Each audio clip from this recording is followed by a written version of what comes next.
सर्वांना असं स्नेह जय जिजाऊ.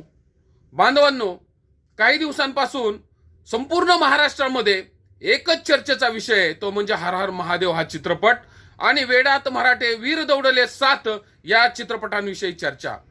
खऱ्या अर्थाने या दोन्हीही चित्रपटांमध्ये छत्रपती शिवाजी महाराजांच्या इतिहासाची मोडतोड केलेली आहे. छत्रपती शिवाजी महाराजांचा अवमान केलेला आहे हे संपूर्ण महाराष्ट्राला आज माहिती झालेलं आहे. तरी सुद्धा काही लोक जाणून बुजून या चित्रपटाला सपोर्ट करतात, चित्रपटाला पाठबळ देतात, चित्रपटाच्या दिग्दर्शकांच्या पाठीमागं उभे राहतात. का? तुमचे हितसंबंध त्यांच्याशी जोडले गेलेले आहेत. तुम्हाला यांचा पुळका का आला? तर तुमचे आर्थिक लागेबंद यांच्याशी झालेले आहेत. तुमचा आवाज या चित्रपटाला डब करून दिलाय. पण छत्रपती शिवाजी महाराजांपेक्षा महाराष्ट्रामध्ये आम्हाला कुणीही मोठा नाही. तुमचा आवाज म्हणजे काय? अमिताभ बच्चनचा आवाज आहे का? हे शिवद्रोही आहेत. या चित्रपटांवरती बहिष्कार घातला म्हणजे घातलाच गेला.